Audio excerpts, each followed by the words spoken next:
Good afternoon, hello, welcome to the TriathlonDan YouTube channel. Today I am going for a really long ride in the Peak District. Well, I hopefully am. Well, I am. I don't really too confident because it's a long way. Right, it's in 8 weeks time, roughly 8 weeks. I'm doing the detours, which is the Queen stage from this year's Tour de France. I've done it once before, obviously it's a different stage. So I know what it involves, a long day on the bike, going up and down big hills. So what better way to prepare myself for that than spend a long day on the bike, going up and down hills. This is today's route, if you can see this. But it's basically, it's up and down all day. It should be about 110, 115 miles and about 10, 11,000 feet of climbing, which is a little bit short of what the detours course is this year. But building blocks. I'm feeling okay. I had a good week of training in Mallorca a couple of weeks ago, so hopefully that's absorbed. My strategy for riding this today is, firstly, being a full kit something, and then secondly, riding tempo up the climbs and zone 2 and easy on the flats, because that's how I'd ride it. So it's not easy, but it's not flat out. It's going to get hard.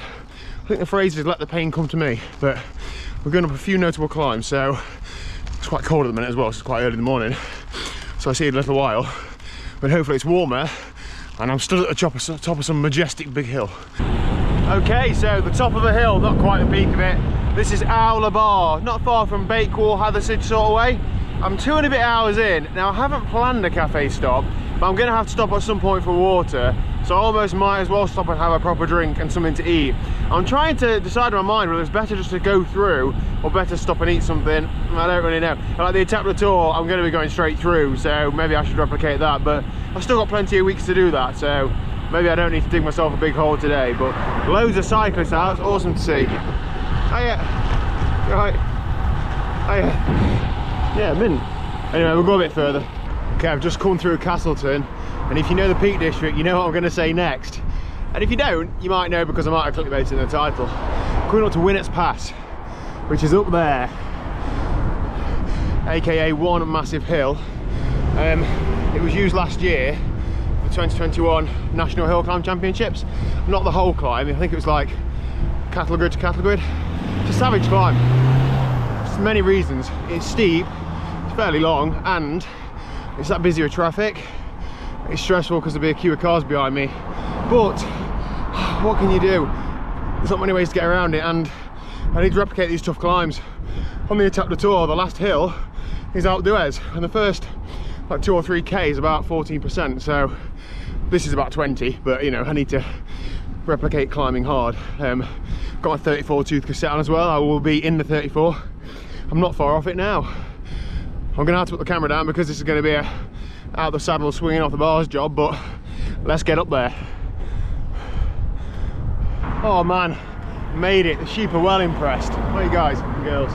Mainly girls. Anyway, that was hard. Just had to grovel my way up it, just grinding in first gear, but awesome view when you get to the top. Well worth a visit if you're in the area, but don't underestimate it. It's the sort of steepness that if you unclip, you ain't gonna get going again, or I'm not. So yeah, but well worthwhile going to visit. Mam Tor, the other side's a bit of a nicer climb, or less savage. Anyway, I'm going to give it another half an hour or so, then keep an eye out for a cafe. I should be about 4 hours in by then. Ooh. Okay, so I just came past a Morrison's petrol station, not sponsored, and I thought, you know what, I'm just going to get some fluids and a quick snack. Things like being out of the Peak District, when you're not really planned stops, you don't really know when there's going to be available places. I was into my second bottle. I don't want to run out of fluids today, so 3.5 hours of riding, 53 miles. It's about time for a quick refuel, so I've got a classic cherry Coke for me to drink now, and then I can drink half of one of these and stick the rest of it in a bottle. Then I've got 2 full bottles, 1 bottle left full of full steam carb mix, and then 1 of Lucozade. There's quite a lot of carbs in that. And then I thought I'll just get a quick snack while I'm here. What's got carbs in it, what's plant-based? Onion bar juice. So in these little packets, don't realise as much as there, per 100 grams, and there's 110 grams in here. I think that includes the onion bar juice as well, though, whatever. Basically, there's 31 grams of carbs in that. So I've got 2 of them. Perfect. And about £1 each as well, so yeah, wicked. Gonna get these down me, then get going. On rides like these, the stops can really add up and make your day really, really long. So I'm gonna keep it to, you know, a brisk 10 minutes and then crack on. Oh, I might be smelling of onion, but I'm back on the way. But unfortunately, I come across a closed road. Sometimes the cyclists you can squeeze through on pedestrian access, but this does not look like one of those times. There's a nice big fence up there. So I need to find a way around here, and it's not as easy when you don't live around here. I'm currently like 50 miles into the peaks. I'm sure we'll find somewhere. I'm gonna consult the map and get on my way. Oh, okay, so I found another route around to try and get towards Buxton. And of course, it's a fair bit longer with a fair bit more climbing, but that's absolutely fine, because if there were any hesitations I had about today's route, it was that it wasn't quite long enough and wasn't quite hard enough. So this is absolutely fine, not concerned at all. Yeah, 5 miles to Buxton now and I'm back on course. Ooh, 4 and a bit hours in, feeling okay, but there's a long way to go. This could be halfway. I'd sort of penned in that it was going to be 7 to 7.5 hours. It might be closer to 8. I set off about 8 AM and I told Liz I'll be home for tea time. So she wants to sit on a outdoor sofa thing. So as long as I'm back for around tea time, that's fine-ish.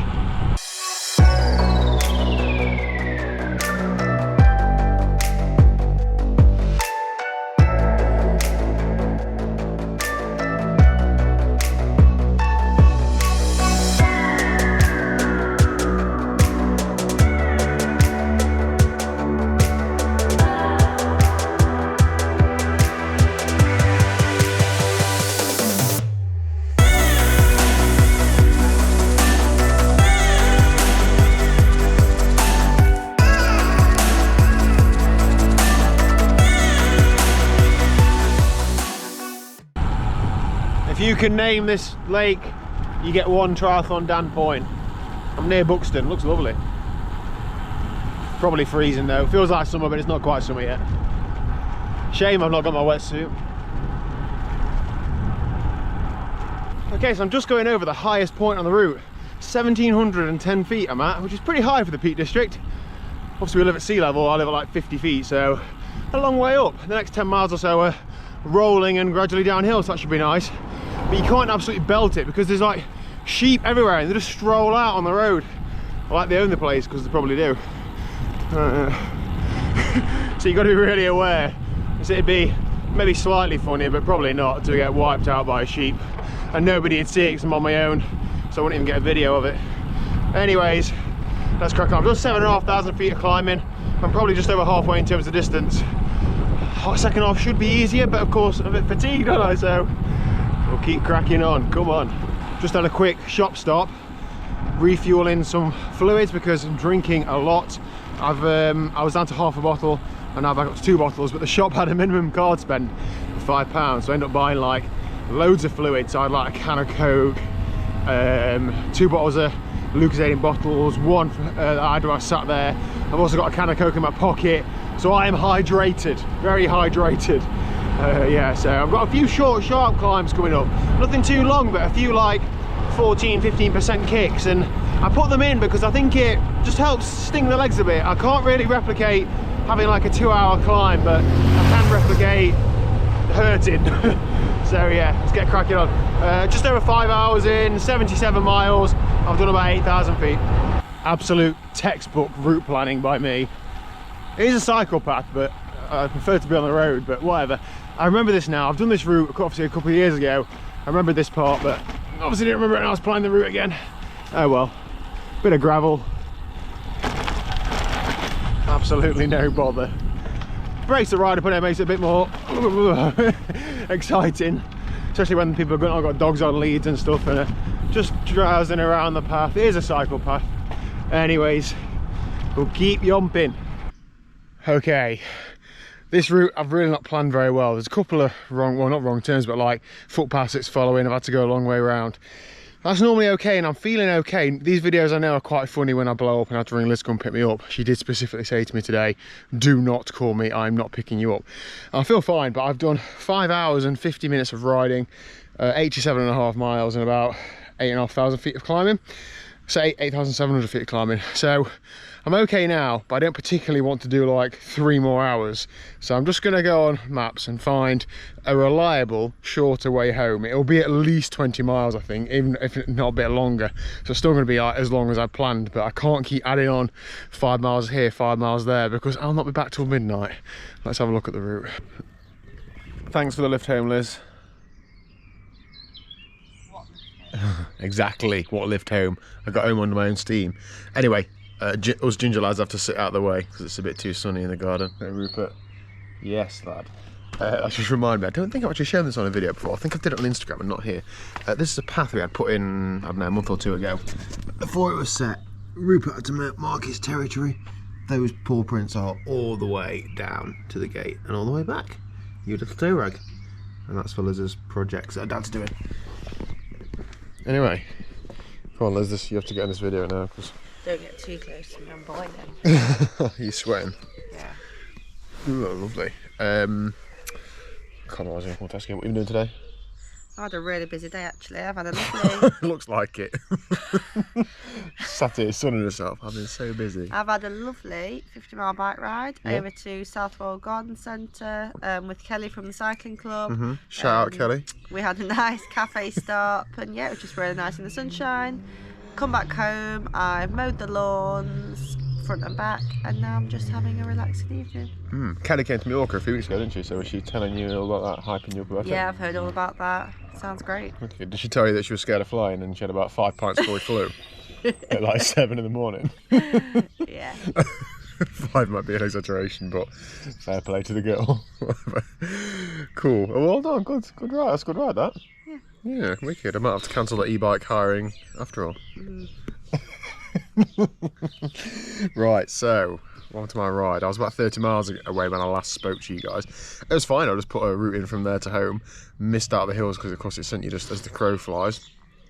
And yeah, it was okay. So I did stats on screen, 7.5 hours, 119 miles, 10,500 feet of climbing. How amazed are you? Are you impressed? I am actually. Normalised power, 229 watts. Training stress score, 320. What impressed you the most about all those stats? Oh, Liz! That was a real yawn.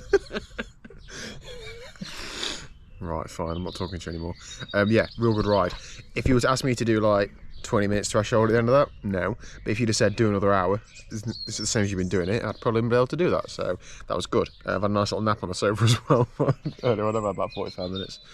That was nice. Yeah, really good. I mean, I was pressing on up the hills and taking it easy on the flats because that's how I'm going to ride a lot of events this year. So the Attack the Tour being one of them, bike splits on hilly bike courses another. So it does help to get used to those sort of sensations. But it is hard to hold back on the flats. I'm used to riding in fast groups where you're trying to hang on for dear life to the group. But anyway, I've caught the sun a bit today actually. I should have put some sun cream on. Yeah, you should have put some sun cream on. I'm there, look at that. Oh dear. I'll get the after sun out, you'll have to spread it all over me. Ew. I need a bucket load. Anyway, when this video goes out, Outlaw Half will have happened, so well done to you if you did Outlaw Half. We are going to be there tomorrow, so today when the video goes out, we can't wait. Yeah, so forward to it. Yeah, so hopefully we'll have seen some of you there. I will of course be putting a video out tomorrow from the Outlaw Half, but that video is all about you lot, not about us, is it? Cool, alright. Hopefully it doesn't rain. Yeah, the forecast isn't looking great, is it? No. But what can you do? Anyway, thank you very much for watching. If you haven't already, please do hit the subscribe button down below. And we'll see you tomorrow at 1 PM. Good luck, Outlaws. See ya. They've finished it by the time this video is so they can still say good luck. Bye.